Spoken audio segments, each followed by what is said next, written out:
बहुत बड़े साम्राज्य का राजा बूढ़ा हो गया।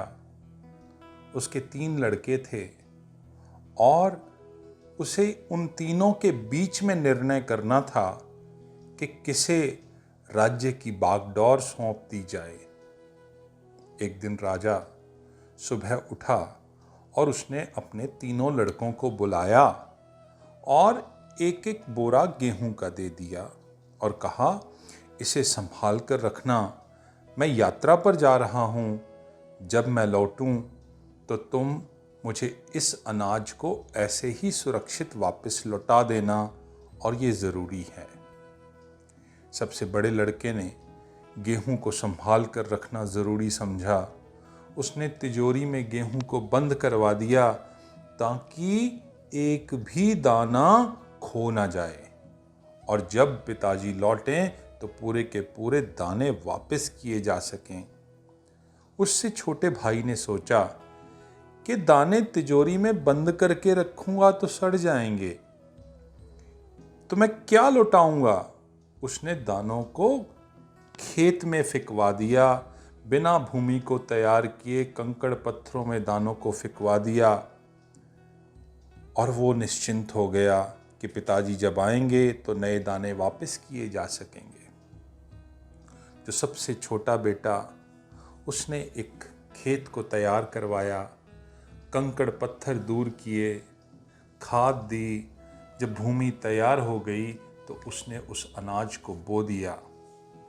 करीबन 2-3 साल बाद जब वो सम्राट वापस लौटा तो बड़े लड़के ने तिजोरी खोल दी और वहाँ दानों की बजाय राख का ढेर था, कुछ भी नहीं था। सम्राट ने कहा कि मैंने तुम्हें जीवित दाने दिए थे, तुमने उन दानों को मिट्टी कर दिया। जो विकास हो सकता था वो विकास ना हुआ। सम्राट ने दूसरे बेटे से पूछा कि कहाँ है वो दाने। वह उस पथरीली जमीन पर ले गया जहाँ उसने दाने फिकवाए थे। ना तो वहाँ कोई पौधे हुए, ना कोई फसल आई। सम्राट ने पूछा, कहाँ हैं दाने? तो उसने कहा, मैंने तो बो दिए थे, मुझे इसका कुछ नहीं पता। तीसरे लड़के से सम्राट ने पूछा तो लड़का सम्राट को खेत पर ले गया। 3 वर्षों में हजारों गुना दाने हो गए थे। हर वर्ष जितने दाने फसल के रूप में पैदा हुए, उनको फिर उसने बीज के रूप में प्रयोग किया। सम्राट देखकर हैरान हो गया। एक बड़ा लहलहाता खेत जिसमें जीवन था। उस खेत को देख के सम्राट का हृदय भी गदगद हो उठा और उसने कहा कि राज्य को तू ही संभालेगा, क्योंकि जो छोटे छोटे बीजों को नहीं संभाल सकते वे बड़ी विराट संभावनाओं को संभालने के मालिक नहीं हो सकते। और उस सम्राट ने राज्य अपने सबसे छोटे बेटे को दे दिया। परमात्मा भी हम सबके पास उसी तरह बीज रूप में है, बड़ी संभावनाएं देता है हमें। परमात्मा भी हमें मालिक बनाने को तैयार है बहुत बड़े राज्य का। लेकिन हम सब भी उस बड़े सम्राट के तीनों लड़कों की तरह सिद्ध होते हैं। हम में से कुछ लोग उस जीवन रूपी संपत्ति को तिजोरी में बंद कर देते हैं और मरते वक्त तक वो राख होकर खत्म हो जाती है। हम में से कुछ लोग उसे बोते हैं, लेकिन खेत की, भूमि की कोई फिक्र नहीं करते, कोई परिणाम नहीं आता।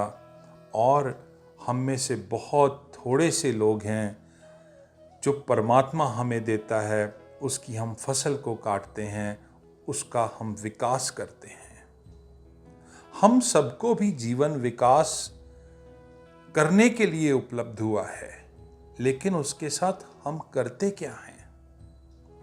हमें इस मन को एक मंदिर बनाना है ताकि परमात्मा का फल उसमें लग सके, ताकि परमात्मा के दर्शन हम पा सकें। उसके जो जीवन का सत्य है वो उपलब्ध हो सके, उसके जो जीवन का सौंदर्य है उसे हम पा सकें। उसके लिए पहली बात, जैसे किसान खेत की भूमि को तैयार करता है, वैसे ही हमें अपने मन को भी तैयार करना होगा। मन के सारे कंकड़ पत्थर अलग करने होंगे, जितनी भी घास पात है अलग कर देनी होगी ताकि नई फसल हो सके। इसलिए पहला काम आपके सामने मन की सफाई का है।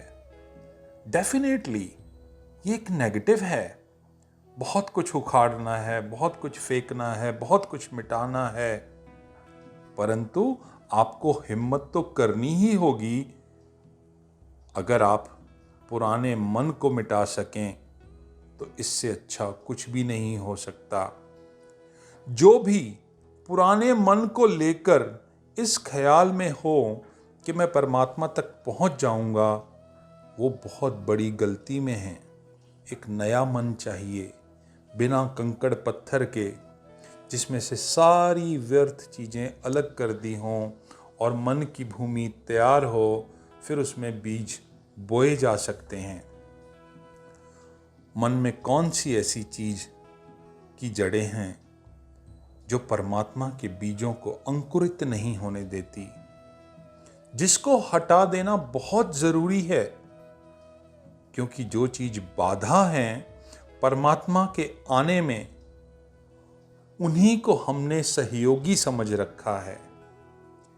जो कि द्वार नहीं दीवार हैं, उसी को हमने द्वार समझ रखा है। जो मार्ग नहीं बाधा हैं, उसी को हमने मार्ग समझ रखा है।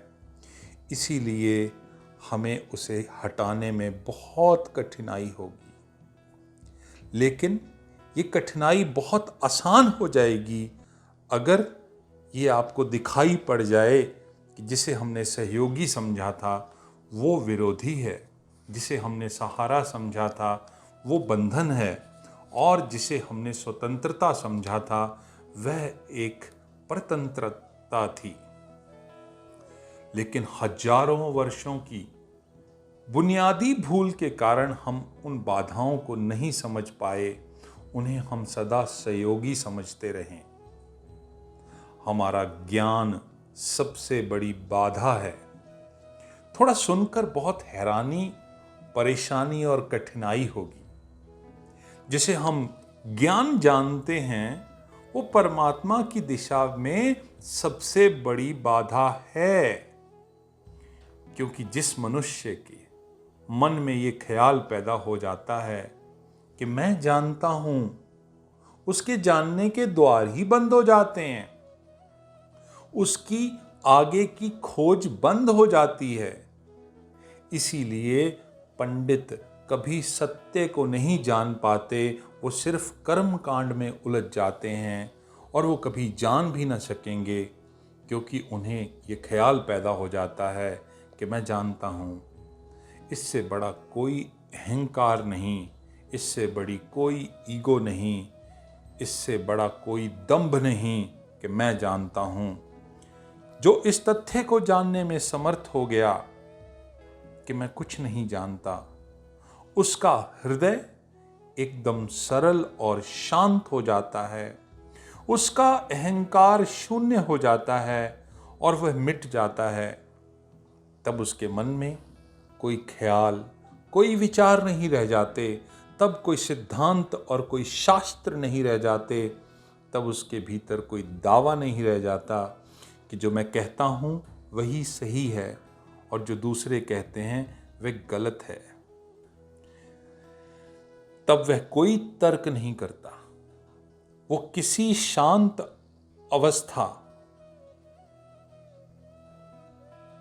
तब वो कोई तर्क नहीं करता, उसका मन मौन हो जाता है और उसी मौन में ही परमात्मा को जाना जाता है।